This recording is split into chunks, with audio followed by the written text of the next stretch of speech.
Okay, it's 6:30, January 27th, 2010, and I'd like to call this meeting of the Greensburg City TIF Committee to order. Vieta, could you give us a roll call, please? Ken Nordick. Here. Doug Fry. Here. John Schmallenberg. Here. Darrell Poling. Here. Will Retlick. Here. Tim Gordon. Here. Dave Weigel. Here. Thank you. Has everybody had a chance to see the minutes from the last meeting?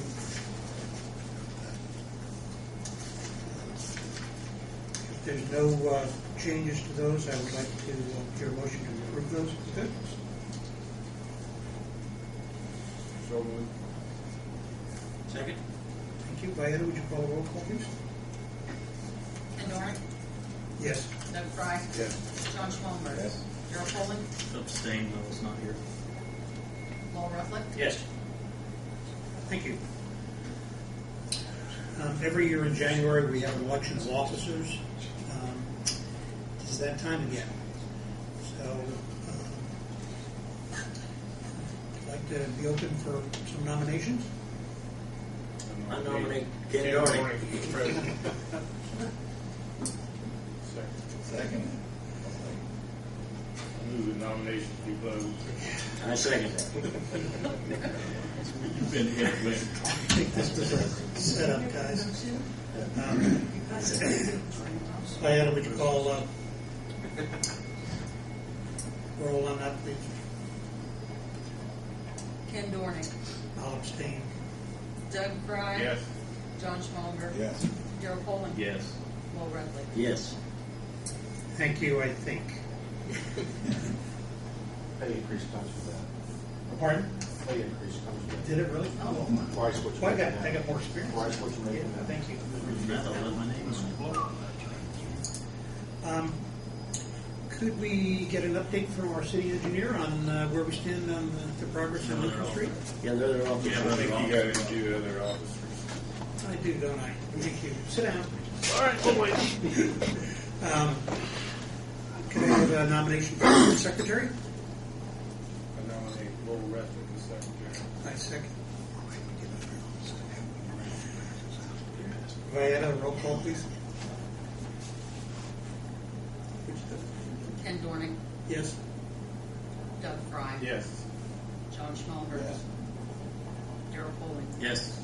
Will Retlick. I reckon. Easy. And we would also need nomination for vice president. I nominate John Schmallenberg. I second that.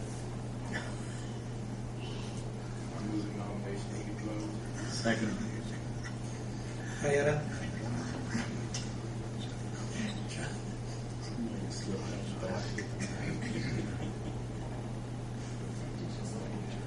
Yes. Ken Dornick. Yes. Doug Fry. Yes. John Schmallenberg. Darrell Poling. Yes. Will Retlick. Yes.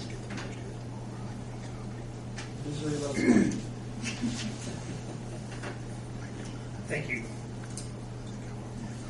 Now, if we could draw on your expertise and experience. I don't know if there's any expertise here. Sounds good. We've got a couple things. With me again is Tom Shannon. He's going to pass out some of the record-keeping information that he's been keeping on progress on the water line, how that's going. This week and the last week, we have gone north through Dooley Optometry and through the former Mancino site. Those were two of the sites that were contaminated with some petroleum contamination. So we had some special disposal requirements there that we had to get in place, but we're through that and had to get some special paperwork as a producer of that material and acceptance of that at the landfill. So we've got all that taken care of. As we went through that contamination, we had to change from plastic pipe to a ductile iron, as the plastic is not resistant to petroleum products. And so Tom's been keeping track of where we'll start and stop. pay items and things like that. So now we have gone through the intersection of Kessing and Lincoln as you're going north.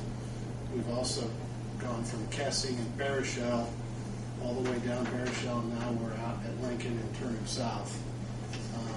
When they connect those two, the crew that came down Baruchel is going to go back down to Gas Creek and start with the storm sewer and bring it out to Lincoln Street.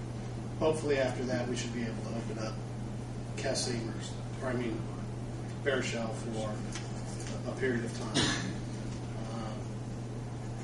We also met, the light is down at Montgomery and Lincoln, which seems to be working well. We've also got temporary signal, we've moved signal heads and temporary signal at 10th Street and at Baruchel. So as we move traffic back and forth, we're going to have to slide those heads over the correct signal head, correct lanes. We did meet with NDOT yesterday concerning realigning the intersection of Montgomery, Lincoln, and Floral Court, where there's the offset there by the Quick Lube. We've instigated a request to them to do a change in scope, which has to go to Federal Highway Administration since this has already been let, it's under construction. So they're the final say, but we're instigating that process. Also, you've got a couple of invoices for R.W. Armstrong. We also have started the paperwork to get our reimbursement. I have from here, you approved a prior invoice. But I have for the other two that you have here, I have the 3 request vouchers back to NDOT for 80% reimbursement for those. Okay. So that's just not automatic, No, we have to sign paperwork and get that back to them based on the invoices we get from Armstrong. And as we've been progressing, there have also been 3 change orders to the contract with NDOT for various items. One was the temporary traffic signal at 10th Street. It was not in the original project, so we had to add that in. So that was one change order. The second change order was there was a conflict at Kessing Drive and the water main that we had to add with the storm sewer. So you have to do the 45s to go under that and roll down. So that was a change order, and we also had to do the same thing for a conflict with the storm sewer at 4th Street. So those are the 3 change orders that NDOT has approved and asked them to put in the system as added dollar values for the contract. That they're agreed that there are changes and that they will pick up the 80% of these 3 changes. And we've also had a request for another change that we have denied. They came back and said at 10? That they had not estimated their change order correctly and wanted to come back and almost double the cost. And we told them, we asked them originally, they said it seemed low. You sure you got everything? They assured us they did. And so when they came back again, we said no. So we're keeping an eye on them, keeping them honest. What was the denial for? It was for additional money for the temporary signal. It was not in the contract originally. They added it to the contract, and that said we didn't estimate it correctly. So They being the contractor? Yes. So they came back and wanted additional funds after they knew it wasn't in the contract. They added the money for it, and they said we didn't estimate it right. 10th Street, has there always been a signal there? They had moved it. They didn't have a temporary one in the initial plan. There's poles there now that we can slide the signal heads back and forth. Those were fixed mast arms before. So now there's temporary poles on the diagonals that they can slide the signal heads on as we shift traffic from the west side to the east side, and vice versa, under construction. And we also have submitted